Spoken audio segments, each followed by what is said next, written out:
तुम्हारे अट्टहास से भयभीत हो जाएं, किंतु हम दानव, जिनकी उपस्थिति मात्र से ही प्राणी भयभीत हो जाते हैं, तुम्हारे इस अट्टहास से प्रसन्न हुए हैं।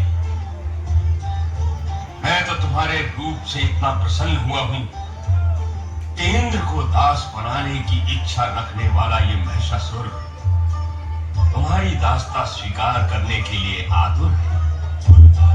मुझे तो ऐसा प्रतीत होता है कि तुम मेरे लिए ही प्रकट हुई हो सुंदरी। मेरी प्रेम याचना अस्वीकार न करना सुंदरी। नहीं,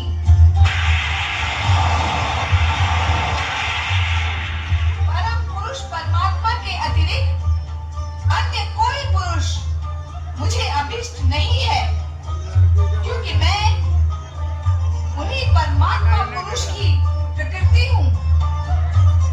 हे महिषासुर, इस समय वासना से तेरा हृदय दूषित हो रहा है, जो मुझे कभी छू भी नहीं सकता। इसीलिए दानवों का जहाँ स्थायी निवास है, उस पाताल लोक में लौट जा। यहाँ तेरा कोई स्वार्थ सिद्ध नहीं होगा।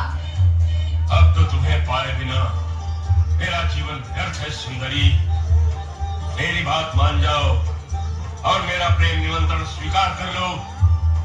मैं जीवन भर तुम्हारे चरणों का दास बना रहूंगा। महिषासुर, यदि तू मेरे बिना जीवित नहीं रह सकता, तो मुझसे युद्ध कर। अठीली नारी, तूने मेरा प्रेम निवेदन अस्वीकार करके मुझे युद्ध के लिए ललकारा है। अब मैं तुझे समाप्त करके ही रहूंगा।